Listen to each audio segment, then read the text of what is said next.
Welcome to tea shorts. ద్రవ్యము, ద్రవ్యోల్బణము, banking. ద్రవ్యం ఆవిర్భవించక పూర్వం ఆర్థిక వ్యవస్థలో వస్తు మార్పిడి పద్ధతి ఉంది. బార్టర్ సిస్టమ్ అంటాం. అంటే బార్టర్ సిస్టమ్ అంటే వాస్తవానికి క్యూ అంటే వస్తువుకు బదులు వస్తువును మార్చుకోవటాన్ని వస్తు మార్పిడి పద్ధతి అంటారు. ఈ వస్తు మార్పిడి పద్ధతిలోని లోపాలను సవరించడానికి ఆర్థిక వ్యవస్థలో ఉద్భవించిందే ద్రవ్యం. అంటే ద్రవ్యం ఆవిర్భవించక పూర్వం అంటే వస్తువులంటే బాణాలు కానీ, ఏనుగు దంతాలు కానీ, పొగాకు కానీ, పశువులను కానీ, ధాన్యాన్ని కానీ మధ్యవర్తిగా వాడేవారు. ఈ వస్తు మార్పిడి పద్ధతిలో అనేక లోపాలు ఉన్నాయి. కోరికల మధ్య సమన్వయం లేకపోవటం, వస్తువును ఒక చోటు నుంచి మరొక చోటుకి తరలించడంలో ఇబ్బందులు, వస్తువును ఎక్కువ కాలం నిల్వ చేయడానికి వీలు లేకపోవటం, వస్తువులకు ఖచ్చితమైన కొలమానం కట్టలేకపోవటం, ప్లస్ సేవలకు విలువ కట్టడంలో లోపాలు ఉండటంతో ఆర్థిక వ్యవస్థలో ద్రవ్యం అనేది ఉద్భవించింది. ద్రవ్యాన్ని ఆంగ్లంలో మనీ అంటారు. ఈ మనీ అనే పదము మనేట అనే ఒక లాటిన్ పదం నుండి ఉద్భవించింది. మనేట్ అనే ఒక లాటిన్ పదం నుండి ఉద్భవించింది. మనేట్ అనగా రోమ్ దేశంలో ఒక దేవత పేరు. ఈ దేవత పేరు అంటే రోమ్ దేశంలో అనేక మంది ప్రజలు తమ యొక్క కోరికలను తీర్చుకోవటం కోసం మనేట్ అనే దేవతను సందర్శించేవారు. ఈ మనేట దేవతను అనేక కోరికలు కోరుకోవటం వల్ల ఆ దేవత వాళ్ళ కోరికలు తీర్చిన తర్వాత ఈ దేవునికి మొక్కులు సమర్పించటం కోసం అనేక మంది భక్తులు దేవునికి పోయి దేవుని యొక్క ఉండిలో బంగారు కైన్స్ కానీ, వెండి కైన్స్ కానీ ఆ ఉండిలో వేయటం వల్ల ఆ దేవుని పక్కనున్న పూజారులు ఆ ఉండిలేసిన బంగారపు కైన్స్ను ఉపయోగించి ప్రపంచంలో మొట్టమొదటిసారిగా రోమన్లు బిసాంత్ అనే ఒక బంగారపు కాయిన్ను ముద్రించటం జరిగింది. ప్రపంచంలో మొట్టమొదటిసారిగా ముద్రించిన కైన్ పేరు బిసాంత్ అని ఒక బంగారు కైను. ఇది క్రీస్తు పూర్వం 700 సంవత్సరంలో రోమ్ దేశంలో లిడియా అనే ప్రాంతంలో ఈ రోమన్లు మొదటిసారిగా బిసాంత్ అనే బంగారు నాణ్యాలను ముద్రిస్తే, భారతదేశంలో క్రీస్తు పూర్వమే మౌర్యుల కాలంలో మెయిన్గా పనా అనే ఒక వెండి కాయిన్స్ను ముద్రించడం జరిగింది. అంటే మన దేశంలో మొదటిసారిగా ముద్రించిన కాయిన్ పేరు పనా, ప్రపంచంలో మొదటిసారిగా ముద్రించిన కాయిన్ పేరు బిసాంత్. బిసాంత్ అనేది బంగారపు కాయిను, పనా అనేది వెండి కాయిను. ఈ విధంగా ద్రవ్యం అనేది ఉద్భవించింది. మరి ద్రవ్యం ఉందా, వస్తు మార్పిడి పద్ధతి ముందా అంటే వస్తు మార్పిడి పద్ధతి ముందు. ఆ వస్తు మార్పిడి పద్ధతిలో లోపాలు సవరించడానికే ద్రవ్యం అనేది వెలుగులోకి వచ్చింది. మరి ద్రవ్య ఆర్థిక వ్యవస్థలో అనేక లోపాలు ఉన్నాయి కాబట్టి ప్రజెంట్ ప్రపంచ దేశాలన్నీ ద్రవ్యానికి బదులు నగదు రహిత ఆర్థిక వ్యవస్థను అనుసరిస్తున్నాయి. డబ్బు లేకుండా ఫోన్పేల ద్వారా, గూగుల్ పేల ద్వారా, ఆన్లైన్ ద్వారా, క్రెడిట్ కార్డుల ద్వారా, డెబిట్ కార్డుల ద్వారా, పేటిఎంల ద్వారా అంటే ఆర్థిక లావాదేవీలు జరిపే ఆర్థిక వ్యవస్థనే క్యాష్లెస్ ట్రాన్సాక్షన్ సిస్టమ్ అంటారు. దీన్నే నగదు రహిత ఆర్థిక వ్యవస్థ అంటారు. అంటే ప్రజెంట్ ప్రపంచ దేశాలన్నీ ఎక్కువగా అనుసరిస్తున్న ఆర్థిక వ్యవస్థను నగదు రహిత ఆర్థిక వ్యవస్థ అంటారు. అంటే డబ్బు లేకుండా వ్యాపార కార్యకలాపాలు నిర్వర్తించే ఆర్థిక వ్యవస్థనే మనం క్యాష్లెస్ ట్రాన్సాక్షన్ సిస్టమ్ అంటాం. అంటే నగదు రహిత ఆర్థిక వ్యవస్థ ముందు మానిటరీ సిస్టమ్ ఉంది, మానిటరీ సిస్టానికి ముందు బార్టర్ సిస్టమ్ ఉంది. అంటే బార్టర్ సిస్టంలో లోపాలు సవరించడానికి మానిటరీ సిస్టమ్ వచ్చింది. మానిటరీ సిస్టంలోనే అనేక లోపాలను సవరించడంలో ఇక్కడ నగదు రహిత ఆర్థిక వ్యవస్థ అనేది వచ్చింది. మరి ఇప్పుడు మనం జనరల్గా మనం తీసుకుంటే ఈ మనీ అనేది జనరల్గా మనకు మనేట్ అనే ఒక లాటిన్ పదం నుంచి ఉద్భవించింది అంటాను. మనేట్ అనేది ఒక దేవత పేరు. ఆ దేవత పేరు మీదనే మొదటిసారిగా బిసాంత్ అనే బంగారు కాయిన్స్ను ముద్రించడం జరిగింది. మరి ఇక్కడ ద్రవ్యము అంటే వాస్తవానికి మనీ అంటే ఏంటిది? అంటే వాస్తవానికి ద్రవ్యం అనగా, దీనికి వాకర్ అనే ఒక ఆర్థికవేత్త నిర్వచనం చెప్పటం జరిగింది. Money is what money does. Money is what money does. Money is what money does అంటే ద్రవ్యం ఏం చేస్తుందో అదే ద్రవ్యం అన్నాడు. ద్రవ్యం ఏం చేస్తుందో అదే ద్రవ్యం అంటే వాస్తవానికి వినిమయ మాంద్యంగా, విలువల కొలమానంగా ద్రవ్యం ఉపయోగపడుతుంది. అంటే ప్రజల యొక్క కోరికలను తీర్చుకోవటానికి ద్రవ్యాన్ని మధ్యవర్తిగా వాడతారు. దాన్ని వినిమయ మాంద్యం అంటామండి. విలువల కొలమానం అంటే దూరాన్ని కిలోమీటర్లో కొలుస్తాం, బరువుని కేజీలో కొలుస్తాం, పాలను లీటర్లో కొలుస్తాం, వస్తు సేవలను ద్రవ్య రూపంలో కొలుస్తాం. కాబట్టి వినిమయ మాంద్యంగా, విలువల కొలమానంగా ఉపయోగపడుతుంది ద్రవ్యం. అందుకే money is what money does అంటే ద్రవ్యం ఏం చేస్తుందో అదే ద్రవ్యంగా మనం చెప్పవచ్చు. ఇప్పుడు మనం ద్రవ్యం రకాలను పరిశీలించినట్లయితే టైప్స్ ఆఫ్ మనీ. నెంబర్ 1 వస్తు ద్రవ్యం, గూడ్స్ మనీ అంటాం. అంటే పూర్వకాలంలో వాడిన ద్రవ్యాన్ని వస్తు ద్రవ్యము అంటారు.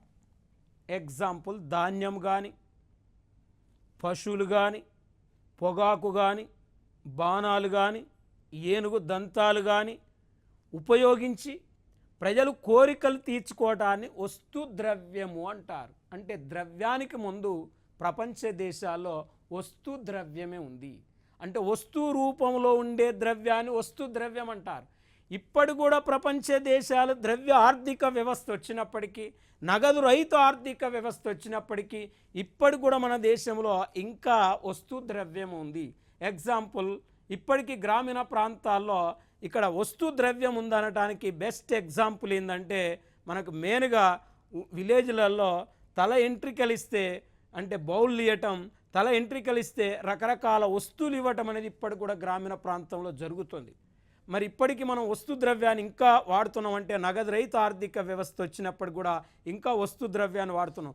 గ్రామీణ ప్రాంతంలో కందులు ఇస్తే బియ్యం ఇవ్వటం, వడ్లోళ్లకు మనకు వడ్లు ఇస్తే వాళ్ళు బెంచీలు ఇవ్వటం, కుమ్మరోళ్ళకు వడ్లు ఇస్తే కుండలు ఇవ్వటం, ఇప్పటికి కూడా వస్తు ద్రవ్యం అనేది ప్రపంచ దేశాల్లో ఉంది, మన దేశంలో కూడా వాడుతున్నారు. కానీ దాదాపు మరి వస్తు ద్రవ్యం కంటే ఇప్పుడు ఎక్కువగా మనం చూస్తే కాగిత ద్రవ్యం. అంటే కాగిత ద్రవ్యము అంటే పేపర్ కరెన్సీ అంటారు. మరి ఈ పేపర్ కరెన్సీని మనం చూస్తే ఇవాళ వాస్తవానికి ప్రపంచంలో మొట్టమొదటిసారిగా పేపర్ కరెన్సీని ముద్రించిన దేశం చైనా. మరి మన దేశంలో మొదటిసారిగా కాగిత ద్రవ్యాన్ని 1882 సంవత్సరంలో ముద్రించడం జరిగింది. మరి కాగిత రూపంలో ఉండే ద్రవ్యాన్ని కాగితపు ద్రవ్యము అంటారు, పేపర్ కరెన్సీ అంటారు. మన దేశంలో ఈ కాగిత ద్రవ్యాన్ని లివెన్ పోగుల పేపర్తో తయారు చేస్తారు. ఇది మోస్ట్ ఇంపార్టెంట్ పాయింట్. భారతదేశంలో నోట్లకు వాడే పేపర్ పేరు ఏంటంటే లివెన్ పేపర్ అనేది వాడతారు. చాలా క్వాలిటీ పేపర్ ఇది. ఈ లివెన్ పేపర్ను వాడి మన దేశంలో కాగితపు ద్రవ్యాన్ని ముద్రిస్తారు. మొదటిసారిగా 1882లో కాగిత ద్రవ్యాన్ని మన దేశంలో ముద్రించటం జరిగింది. మరి ఇప్పుడు జనరల్గా రిజర్వ్ బ్యాంక్ ఆఫ్ ఇండియా కాగిత ద్రవ్యాన్ని ముద్రిస్తుంది. ₹1 నోటు, చిల్లర కైన్స్ మినాయించి అన్ని రకాల ద్రవ్యాన్ని ముద్రించే అధికారం ఆర్బీఐకి ఉంది. ₹1 నోటును రిజర్వ్ బ్యాంక్ ఆఫ్ ఇండియా ముద్రించదు. ₹1 నోటును కేంద్ర ఆర్థిక మంత్రిత్వ శాఖ అంటే కేంద్ర ప్రభుత్వం ముద్రిస్తుంది. ఆ ₹1 నోటు మీద కేంద్ర ఆర్థిక మంత్రిత్వ శాఖ కార్యదర్శి సంతకం ఉంటుంది. ₹1 నోటు మినాయించి అన్ని రకాల నోట్ల మీద ఆర్బీఐ గవర్నర్ యొక్క సంతకం ఉంటుంది. అంటే కాగిత రూపంలో ఉండే ద్రవ్యాన్ని కాగితపు ద్రవ్యము అంటారు. లోహ ద్రవ్యం అంటే కైన్స్ అంటారు, వీటిని నాణ్యాలు అంటారు. వాస్తవానికి కైన్స్ నాణ్యాలు అంటారంటే బంగారం కానీ, వెండి కానీ, రాగి కానీ, జింకు కానీ, నికెల్ కానీ, స్టెయిన్లెస్ స్టీల్ కానీ, అల్యూమినియం కానీ వీటితో కైన్స్ను తయారు చేస్తారు, కైన్స్ను ముద్రిస్తారు. మరి లోహాలకు ఈ మెటల్స్ వాడతారు అని చెప్తున్నాం. లోహ రూపంలో ఉండే ద్రవ్యాన్ని లోహ ద్రవ్యం అంటారు. మరి ఈ కాగిత ద్రవ్యము లోహ ద్రవ్యంను మనం జనరల్గా తీసుకుంటే వాస్తవానికి ఇక్కడ చట్టబద్ధమైన ద్రవ్యం, లీగల్ మనీ అంటారు. అంటే చట్టబద్ధమైన ద్రవ్యం అంటే కేంద్ర ప్రభుత్వం కానీ రిజర్వ్ బ్యాంకు కానీ ముద్రించిన ద్రవ్యాన్ని చట్టబద్ధమైన ద్రవ్యము అంటారు. కేంద్ర ప్రభుత్వము రిజర్వ్ బ్యాంకు ముద్రించిన ద్రవ్యాన్ని చట్టబద్ధమైన ద్రవ్యం అంటారు. ఎగ్జాంపుల్, ఈ చట్టబద్ధమైన ద్రవ్యానికి ఉదాహరణ ఇక్కడ మనం చూస్తే నోట్లు చట్టబద్ధమైన ద్రవ్యమే, మరి కాయిన్స్ చట్టబద్ధమైన ద్రవ్యమే. నోట్లు కాయిన్స్ అంటే ₹1 నోటు నుంచి 2000 రూపాయల నోటు వరకు కావచ్చు. మరి వాస్తవానికి ₹1 కాయిన్ నుంచి ₹1 కాయిన్స్, ₹2 కాయిన్స్, ₹5 కాయిన్స్, ₹10 కాయిన్స్, ఇటీవల RBI ₹20 కాయిన్స్ని కూడా విడుదల చేయటం జరిగింది. ఈ కాయిన్లు ప్లస్ నోట్లన్నీ కూడా చట్టబద్ధమైన ద్రవ్యం కిందికి వస్తాయి.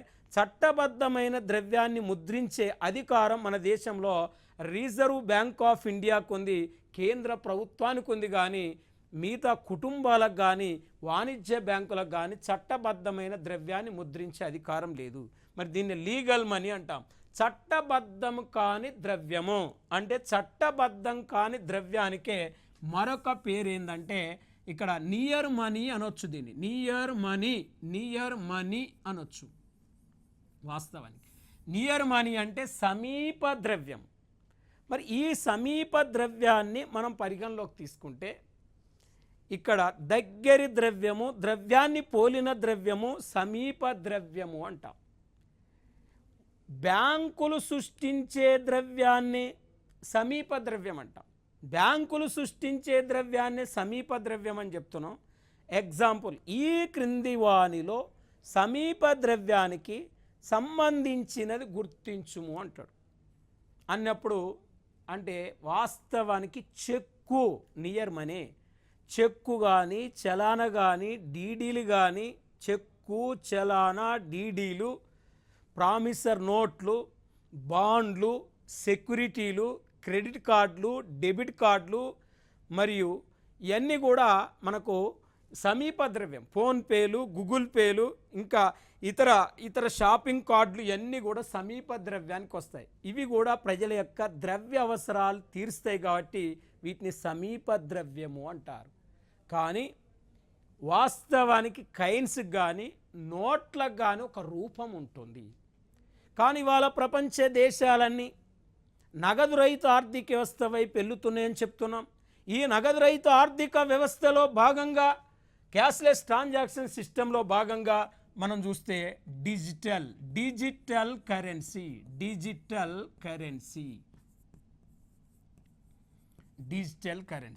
మరి ఇక్కడ డిజిటల్ కరెన్సీని మనం చూస్తే డిజిటల్ కరెన్సీ అంటాం. దీన్ని వాస్తవానికి దీన్నే ఇంకో భాషలో క్రిప్టో కరెన్సీ అంటారు. అంటే డిజిటల్ కరెన్సీకే మరొక పేరు క్రిప్టో కరెన్సీ, పర్సనల్ కరెన్సీ అంటారు. దీన్ని మనం చూడలేము, దీన్ని మనం తాకలేము, దీనికి ఒక భౌతిక రూపం ఉండదు, దీనికి ఒక స్పర్శ ఉండదు. అంటే కంప్యూటర్లలో సృష్టించే కరెన్సీని మనం డిజిటల్ కరెన్సీ అంటాం. వాస్తవానికి 2009వ సంవత్సరంలో మొట్టమొదటిసారిగా డిజిటల్ కరెన్సీగా సృష్టించబడిన కరెన్సీ ఏంటంటే బిట్ కాయిన్. అంటే బిట్ కాయిన్ అనేది మొదటిసారిగా డిజిటల్ రూపంలో తయారు చేయబడ్డ కరెన్సీ. దీనిని 2009వ సంవత్సరంలో సంతోషి నాకోమోటో అనే వ్యక్తి రూపొందించడం జరిగింది. అంటే ప్రపంచంలో మొదటిసారిగా డిజిటల్ కరెన్సీని రూపొందించిన మహానుభావుడు సంతోషి నాకోమోటో అనే వ్యక్తి మొదటిసారిగా డిజిటల్ కరెన్సీని సృష్టించడం జరిగింది. దీన్ని ఎలక్ట్రానిక్ కరెన్సీ అని అంటారు. ఆల్రెడీ చెప్పాను, దీనికి ఒక భౌతిక రూపం ఉండదు, దీన్ని తాకలేము, చూడలేము అని చెప్పినాం. అయితే వాస్తవానికి మనం జనరల్గా మనం ఒక్కసారి చూస్తే 2019వ సంవత్సరంలో రిజర్వ్ బ్యాంక్ ఆఫ్ ఇండియా ఈ డిజిటల్ కరెన్సీని నిషేధిస్తూ ఒక చట్టం తీసుకొచ్చి కూడా ఆ చట్టాన్ని అమలు చేయకుండా మళ్ళీ 2020 నుంచి కూడా డిజిటల్ కరెన్సీని మళ్ళీ మన రిజర్వ్ బ్యాంక్ ఆఫ్ ఇండియా అనుమతించింది.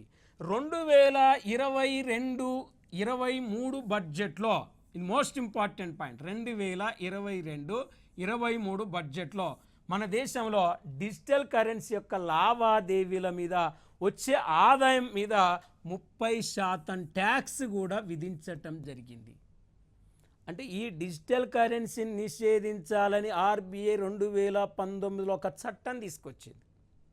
మళ్ళీ ప్రపంచ దేశాలన్నీ డిజిటల్ కరెన్సీ అనుసరిస్తున్న నేపథ్యంలో 2020 సంవత్సరంలో రిజర్వ్ బ్యాంక్ ఆఫ్ ఇండియా ఈ చట్టాన్ని ఉపసంహరించుకొని కేంద్ర ప్రభుత్వం ఇలా 2022-23 బడ్జెట్లో, అంటే మనం ఆన్లైన్లో కొనుగోలు చేసే కరెన్సీని డిజిటల్ కరెన్సీ అంటాం.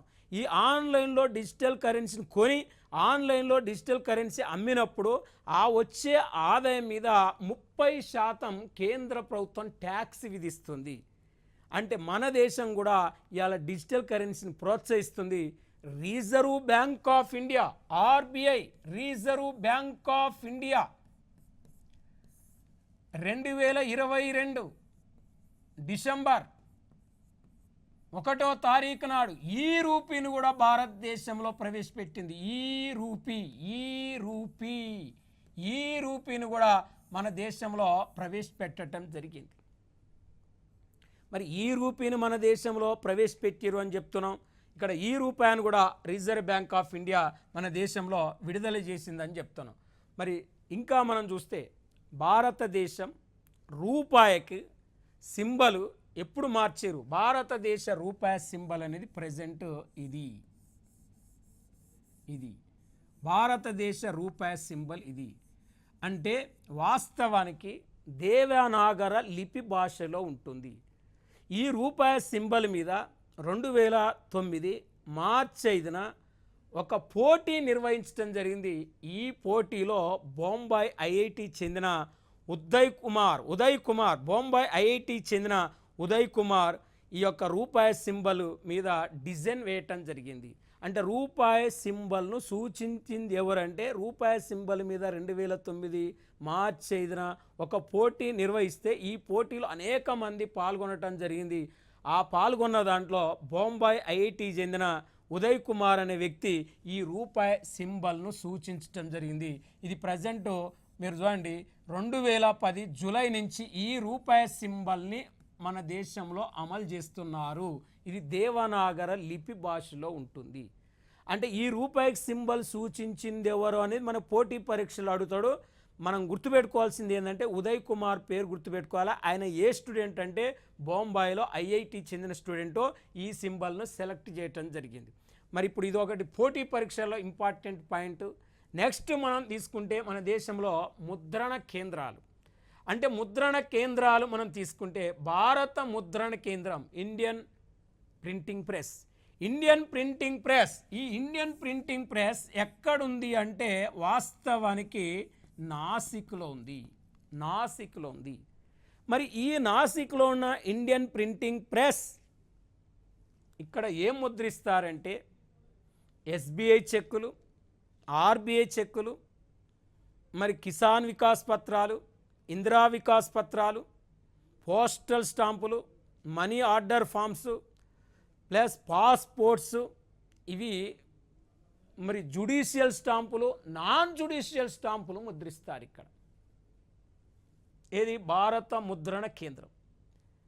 మరి కరెన్సీ నోట్ ప్రెస్ ఎక్కడుంది? కరెన్సీ నోట్ ప్రెస్ అంటే ఈ కరెన్సీ నోట్ ప్రెస్ కూడా నాసిక్లో, మహారాష్ట్రలోని నాసిక్లో ఉంది. కరెన్సీ నోట్ ప్రెస్ కూడా.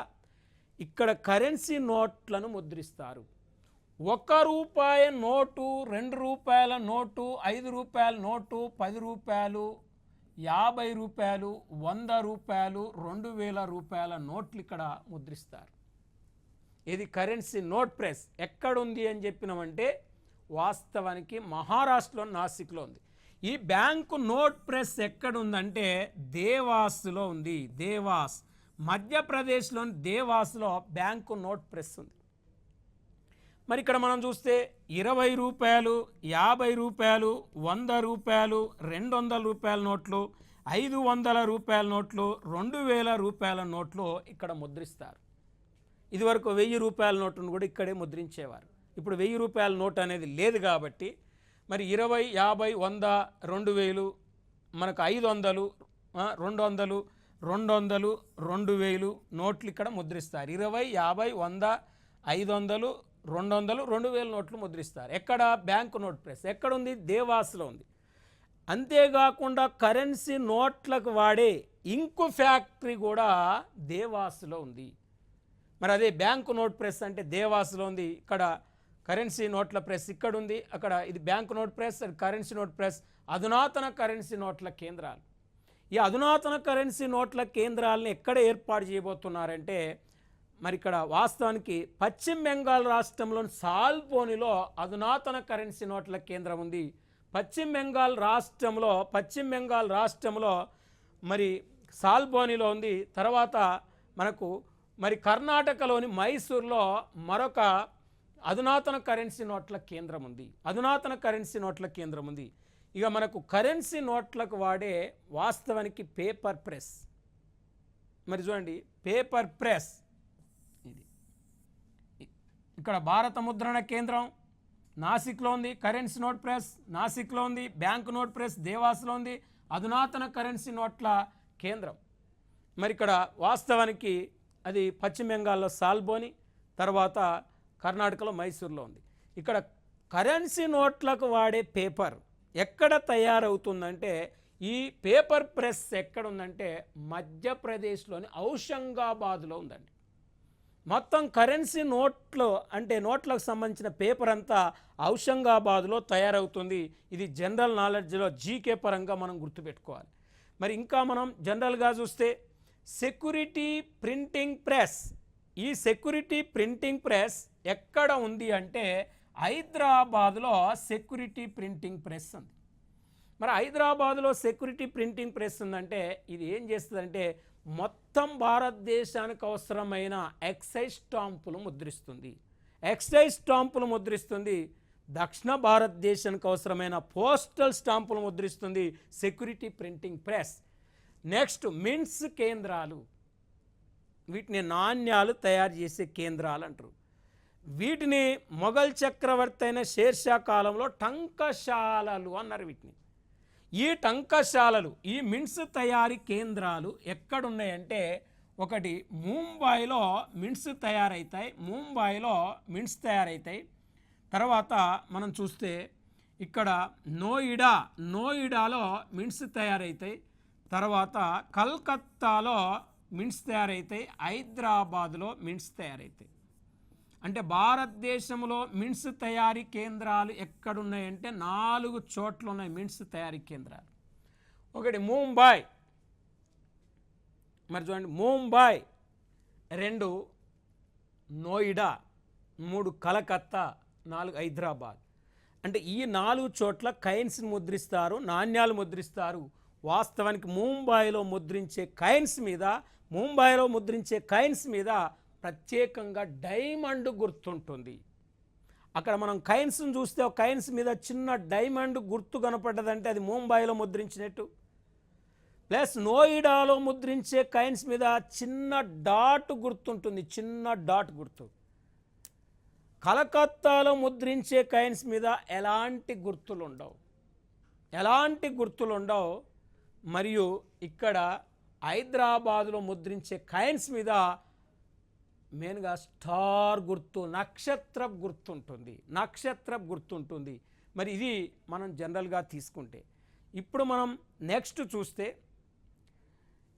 మన దేశంలో నోట్ల అనే దాన్ని పరిగణలో తీసుకుంటే డిమానిటేషన్, నోట్ల రద్దు అనేది ఇప్పటి వరకు మన దేశంలో 3 సార్లు నోట్లను రద్దు చేయటం జరిగింది. వాస్తవానికి మన దేశంలో నోట్ల రద్దు ఇప్పటి వరకు 3 సార్లు జరిగిందంటే 1946లో మొదటిసారి, 1978లో రెండోసారి, 2016లో మూడోసారి. అంటే డిమానిటేషన్ భారతదేశంలో ఎన్నిసార్లు జరిగింది అంటాడు అంటే 3 సార్లు జరిగింది. 1946లో ఫస్ట్ టైం, 1978లో రెండోసారి, మరి 2016లో మూడోసారి. అంటే స్వాతంత్రానికి పూర్వం ఒక్కసారి జరిగింది, స్వాతంత్రం వచ్చిన తర్వాత నోట్ల రద్దు 2 సార్లు జరిగిందండి. అంటే 1978 మొరార్జీ దేశాయ్ గారు ఉన్నప్పుడు, 2016లో నరేంద్ర మోడీ ఉన్నప్పుడు, 1946లో బ్రిటిష్ వాళ్ళ కాలంలో మరి జవహర్లాల్ నెహ్రూ తాత్కాలిక ప్రధానమంత్రిగా ఉన్నప్పుడు మొదటిసారిగా డిమానిటేషన్ జరిగింది. వాస్తవానికి మొదటిసారిగా డిమానిటేషన్ అనేది జరిగింది.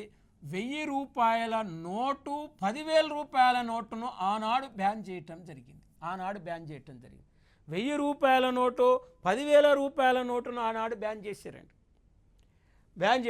తర్వాత 1978వ సంవత్సరంలో వాస్తవానికి ఇక్కడ 1000 రూపాయల నోటును 500 అంటే 5,000 రూపాయల నోటును, 10,000 రూపాయల నోటును బ్యాన్ చేయటం జరిగింది. 2016వ సంవత్సరంలో 500 రూపాయల నోటును, 1000 రూపాయల నోటును బ్యాన్ చేయటం జరిగింది. అంటే 1000 రూపాయల నోటును బ్యాన్ చేయటం జరిగింది. ఇప్పటి వరకు మన దేశంలో 3 సార్లు డిమానిటేషన్ జరిగితే 46లో 1000 రూపాయల నోటు బ్యాన్ చేశారు, 78లో 1000 రూపాయల నోటు బ్యాన్ చేశారు, 2016లో 1000 రూపాయల నోటు బ్యాన్ చేశారు. ఎక్కువ సార్లు అంటే డిమానిటేషన్ జరిగిన నోట్ ఏంటంటే 1000 రూపీస్ నోటు. అయితే మరి 46లో 1000 రూపాయలు, 10,000 రూపాయల నోటును బ్యాన్ చేస్తే 1938వ సంవత్సరంలో 1000 రూపాయల నోటును, 10,000 రూపాయల నోటును ప్రింట్ చేశారు. అంటే 38లో 1000 రూపాయలు, 10,000 రూపాయల నోటును ప్రింట్ చేసి 46లో బ్యాన్ చేసిన తర్వాత మళ్ళీ 1954వ సంవత్సరంలో ఇక్కడ 1000 రూపాయల నోటును తిరిగి రీప్రింట్ చేశారు. 5,000 రూపాయల నోటును కొత్తగా ముద్రించారు. మళ్ళీ 10,000 రూపాయల నోటును తిరిగి ప్రింట్ చేశారు. ఈ ప్రింట్ చేసిన ఈ 3 నోట్లు 1978లో రద్దు చేశారు. రద్దు చేస్తే మన దేశంలో 1987లో తొలిసారిగా 500 రూపాయల నోటును ముద్రించారు. 87లో తొలిసారిగా 500 రూపాయల నోటును ముద్రిస్తే మళ్ళీ 1000 రూపాయల నోటును తిరిగి 2000 సంవత్సరంలో 1000 రూపాయల నోటును ముద్రించారు. ఈ ముద్రించిన 500 రూపాయల నోటు, ఈ ముద్రించిన 1000 రూపాయల నోటు 2016 నవంబర్ 8వ తారీఖు నాడు అంటే 2016 నవంబర్ 8వ తారీఖు నాడు మన దేశంలో 500 రూపాయల నోటును మరియు 1000 రూపాయల నోటును బ్యాన్ చేయటం జరిగింది.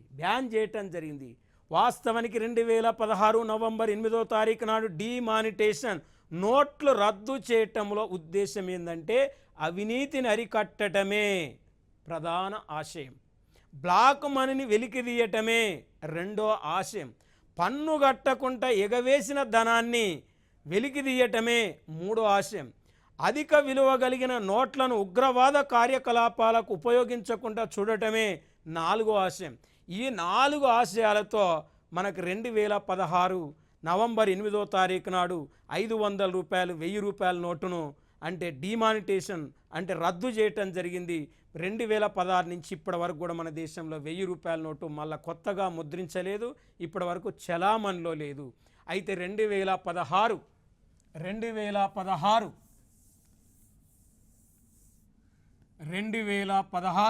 నవంబర్ 10వ తారీఖు నాడు మన దేశ చరిత్రలో మరియు కొత్త 500 రూపాయల నోటును ముద్రించారు. ఇప్పటి వరకు భారతదేశ చరిత్రలో ఎప్పుడు ముద్రించలేదు. 2000 నోటును కూడా 2016 నవంబర్ 10వ తారీఖు నాడు 2000 రూపాయల నోటును కొత్తగా ముద్రించడం జరిగింది. కానీ ఇటీవల 2000 రూపాయల నోటును కేంద్ర ప్రభుత్వం అంటే రిజర్వ్ బ్యాంక్ ఆఫ్ ఇండియా కేంద్ర ప్రభుత్వ సిఫారసుల మేరకు ఉపసంహరించుకుంది కానీ 2000 రూపాయల నోటును రద్దు చేయలేదు. ఇప్పటి వరకు ఓన్లీ ఉపసంహరించుకుంది కానీ రద్దు చేయలేదు. మరి ఆ 2000 రూపాయల నోటు తొలిసారిగా 2016 నవంబర్ 10న మన దేశంలో ముద్రించడం జరిగింది. అంటే వాస్తవానికి ఇక్కడ మనం జనరల్గా తీసుకుంటే ఈ రిజర్వ్ బ్యాంకు ఆర్బిఐ 1934 చట్టం ప్రకారం మన దేశంలో నోట్లను ముద్రించే అధికారం రిజర్వ్ బ్యాంక్ ఆఫ్ ఇండియాకు ఉంది. అంటే 1900 ఆర్బిఐ చట్టంలో 1934 ఆర్బిఐ చట్టంలో మెయిన్గా ఏమున్నదంటే నోట్లను ముద్రించే అధికారం ఉందండి.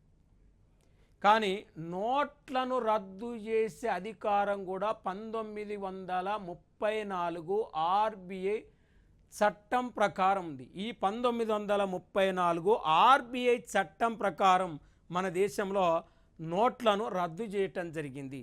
వాస్తవానికి అభివృద్ధి చెందిన దేశాల్లో ద్రవ్యాన్ని విస్తరించడం మీద అభివృద్ధి చెందిన దేశాలు దృష్టి పెడితే మనలాంటి అభివృద్ధి చెందుతున్న దేశాలు, అంటే భారతదేశం కూడా అభివృద్ధి చెందుతున్న దేశం కాబట్టి భారతదేశం ద్రవ్యం యొక్క కుదింపుపై దృష్టి పెట్టడం జరిగింది. కుదించడంపై దృష్టి పెట్టడం జరిగింది. మెయిన్గా వాస్తవానికి 2016 నవంబర్ 8వ తారీఖు నాడు ఈ 500 రూపాయలు అంటే 1000 రూపాయల నోట్లను బ్యాన్ చేసిన తర్వాత ఎవరైతే 500 రూపాయల నోట్లు, ఎవరైతే 1000 రూపాయల నోట్లు కలిగి ఉన్న వాళ్ళో వీళ్ళకు ఒక ఆదేశాన్ని, ఒక సందేశాన్ని రిజర్వ్ బ్యాంక్ ఆఫ్ ఇండియా ఇచ్చింది. ఏమని ఇచ్చిందంటే 2016 డిసెంబర్ 31వ తారీఖు లోపు 2016 డిసెంబర్ 31వ తారీఖు లోపు ఏం చేసిందంటే బ్యాంకులో ఈ 500 రూపాయల నోటును, 1000 రూపాయల నోటును బ్యాంకులో డిపాజిట్ చేయమని మెయిన్గా ఆదేశాలు ఇచ్చింది. ఈ 500 రూపాయల నోట్లు, 1000 రూపాయల నోట్లు బ్యాంకులో డిపాజిట్ చేయటం ద్వారా వచ్చిన ఆదాయంపై కేంద్ర ప్రభుత్వము పన్ను విధించి ఆ పన్ను ద్వారా వచ్చిన ఆదాయాన్ని ప్రధానమంత్రి గరీబ్ కళ్యాణ్ యోజన పథకానికి ఈ డిమానిటేషన్ వల్ల వచ్చిన ఆదాయం ఆ పథకానికి అనుసంధానం చేసి ఆ పథకం నుంచి డబ్బులు తీసి పేదవారికి పంచుతామనే ఉద్దేశంతో కేంద్ర ప్రభుత్వం 2016 నవంబర్ 8వ తారీఖు నాడు నోట్లు రద్దు చేయటం జరిగింది. ఈ ఉద్దేశంతో డిమానిటేషన్ సిస్టమ్ అనేది తీసుకురావటం జరిగింది. డిమానిటేషన్ అనేది చాలా మంచి కార్యక్రమం.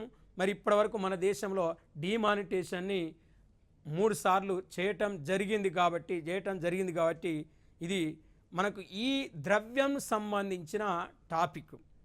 కాబట్టి నెక్స్ట్ క్లాస్లో మళ్ళీ నెక్స్ట్ టాపిక్ అనేది మనం తీసుకుందాం.